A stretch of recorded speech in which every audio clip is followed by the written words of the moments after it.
ये जो विशेषकर कनागत का अवसर है, कर्ण को स्वर्ग से आना पड़ा था। 16 दिन अन्न जल सोने का दान मात्र किया था, लेकिन आज इस पृथ्वी पे जब स्वर्ग में गए, भोजन मांगा, भोजन न मिला, तो आज चित्रगुप्त आदि देवताओं से प्रार्थना करें, हे देवताओं मुझ पे कृपा करो, मैं पुनः भारत भूमि में जाकर के अन्न दान करके आऊंगा प्रभु। आज कर्ण इस भूमि पे आकर के 16 दिन अपने पितरों के लिए अपने नाम से अन्न दान, पिंड दान, जल दान करके अपने पितरों को आज कर्ण ने मुक्त किया था, अपने लिए कुछ संचित पुण्य इकट्ठा किया। क्योंकि आज के दिन सभी पितर जो हमारे पितृदेवता हैं वो हाथ फैला के खड़े रहते हैं कि कोई तो हमको दे, और जब हम उनको जल, पिंडदान इत्यादि, उनकी तिथि अमावस को तो है ही, कोई चीज हम अमावस में न टालें ना। अगर तिथि पता है तो तिथि में करना चाहिए, कि तिथि में वो चीज ज्यादा बलवान होती है। अमावस तो उसके लिए है जिसने कुछ नहीं कर पाया, तिथि पता नहीं, कुछ पता नहीं, अमावस को भी करो। लेकिन अगर देवताओं की तिथि हो तो उस तिथि में देवताओं के लिए, पितरों के लिए, ऋषियों के लिए जल तर्पण करना चाहिए। एक बार राम जी, राम, लखन, भरत और शत्रुघ्न आज बिहार गए थे, तो वहां पे एक फल्गु नाम की नदी है। राम जी ने आज लक्ष्मण से कहा, देखो भैया,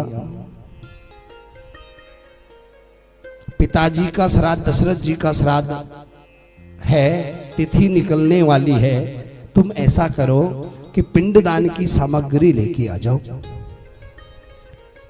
आज लक्ष्मण जी आज्ञा पाकर के पिंडदान की सामग्री लेके ही जैसे गए, विलंब हो गया।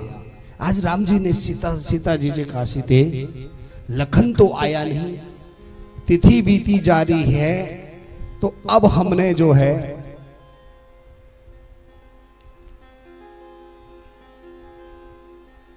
तिथि बीती जा रही है, अब हमको पिंडदान करना है। लखन नहीं आए, कोई बात नहीं, मैं जाकर के सामग्री ले आता हूं। राम जी स्वतः ही गए और सामग्री लेने गए, तो तब तक तिथि निकलने वाली थी। तो राम जी के जितने पितर थे, दशरथ, अज इत्यादि जितने भी आज पितर हैं, सब हाथ पसारे सीता जी से कह रहे हैं कि हमको पिंडदान दो, हमको पिंडदान दो, हमको पिंडदान दो। सीता जी ने कहा, प्रभु मैं आपको कहां से पिंड दूं? राम और लखन ने तो आपको पिंड देने हैं, मैं एक स्त्री जाति हूं, मैं कहां से पिंड दूं? ना ही मेरे पास सामग्री। आज दशरथ जी महाराज ने साक्षात कहा था, देखो देवी, ये फल्गु नदी में जो रेत है, फल्गु नदी में जो रेत है, इस रेत के गोले बनाओ, पिंड बनाओ, और इन पिंडों को आप पितरों के नाम से दे दो, रेत के पिंडों को। तो आज सीता जी कहने लगे, प्रभु, हे देवताओं, पितृदेवताओं, मैंने अगर आपको पिंडदान दिया भी तो कल शास्त्र में कौन मानेगा कि स्त्री पिंडदान करने के अधिकारी है या नहीं? राम जी आएंगे, राम जी पूछेंगे पिंडदान किया कि करना है, मैं कहूंगी कर दिया, तो मेरा साक्षी कौन है? आज पितृदेवताओं ने कहा, देखो सीते, हमारी तिथि निकलने वाली है,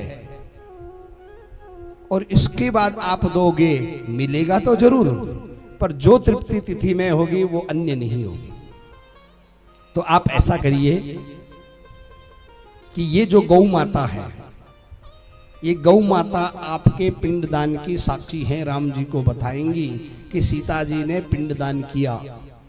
दूसरा, ये फल्गु नदी है जो बह रही है, ये फल्गु नाम की नदी आपकी साक्षी है कि आपने पिंडदान दिया। तीसरा, ये केतकी का पुष्प है। ये केतकी का पुष्प भी आपका प्रमाण है। उस राम जी को ये बताएंगे कि पिंडदान दिया। चौथा, ये गौ माता है। ये सब आपके प्रमाण करेंगे राम जी को कि आपने पिंडदान दिया। सीता जी ने आज रेत के पिंड बनाए और सब पितरों के नाम से दशरथ जी, अज्जी, रघु जितने भी हैं कटवांग, सबको एक एक पिंड दे दिया। आज पितर खुश होके चले गए।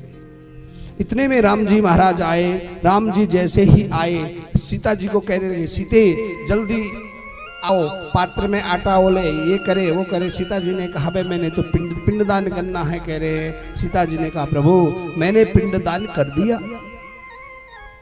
राम जी ने कहा, सीते स्त्री क्या पिंडदान कर सकती है? आपके पास कोई सामग्री नहीं, आपने कैसे पिंडदान किया, मैं कैसे मान लूं? तो सीता जी ने कहा, देखो ये अग्नि जल रही है सामने, अग्नि नारायण है, ये मेरे कर्म के साक्षी है। राम जी ने अग्नि से पूछा, क्यों महाराज आपने सीता जी को पिंड करते देखा? अग्नि मुकर गए, हमने नहीं देखा। गौ माता से पूछा, मैया क्या आपने सीता जी को पिंड करते हुए देखा? गौ माता भी मुकर गई। इधर फल्गु नदी से पूछा कि मैया तुमने देखा? कह रहे बिल्कुल नहीं देखा मैंने। गौ माता से कहा कि गौ माँ क्या आपने सीता जी को पिंड करते हुए देखा? आज गौ माता भी मुकर गई। सीता जी को बड़ा क्रोध आया। क्रोध आने के तत्परांत आज सीता जी ने सबसे पहले अग्नि को कहा, हे अग्नि नारायण, लोग तुम्हारे में भोजन भी बनाते हैं और यज्ञ भी करते हैं, आज से दाह संस्कार भी आप में होगा। अग्नि अशुद्ध, आप अशुद्ध हो जाओ। तो उसी अग्नि में मुर्दा भी जलता है, उसी अग्नि में भोजन भी पकता है, उसी अग्नि में स्वाहा भी होता है। दूसरा, गौ माता को कहा, हे गौ माता आपका मुंह अशुद्ध हो। गाय के मुंह की पूजा नहीं होती, गाय की पूंछ की पूजा होती है। तर्पण पिंडदान तर्पण जो करते हैं गाय के पूंछ से करते हैं। तो गौ माता को कहा, हे गौ माता आपकी आज मुंह अशुद्ध हो, कभी आपके मुंह की पूजा नहीं हो। तो गाय के मुंह की पूजा नहीं होती, पूंछ की पूजा होती है। आज जो फल्गु नाम की नदी है, फल्गु नाम की नदी से कहा कि हे आपने भी असत्य भाषण कहा, मैं अभिशाप देती हूं कि आज से जमीन के ऊपर आप नहीं बहोंगी। आज भी फल्गु नदी में जाओ, थोड़ा रेत निकालो तो पानी निकलता है ऊपर सूखा। केतकी के पुष्प में से कहा कि आज से आप शिव भगवान की पूजा में आप वर्जित हो।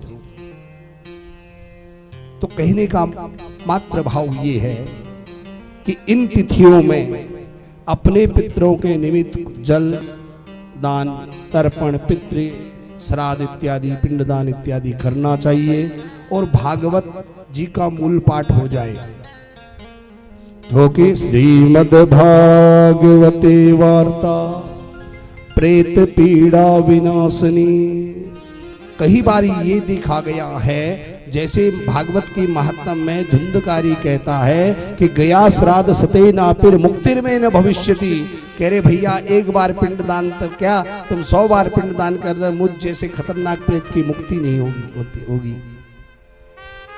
क्योंकि कुछ भयंकर स्थिति वाले प्रेत रहते हैं जिनकी मुक्ति नहीं हो पाती। तो उनके लिए मात्र एक सहारा है भागवत जी का, 110% गारंटी है पितरों के लिए। तरीके से अगर पाठ हो, पाठ का इतना महत्व है, हमने आचार्य जी को नियुक्त किया है, बहुत अच्छे तरीके से स्पष्ट रूप से आप पाठ कर रहे हैं। तो श्रीमद् भागवते वार्ता प्रेत पीड़ा विनाशनी। तो भागवत के मूल पाठ से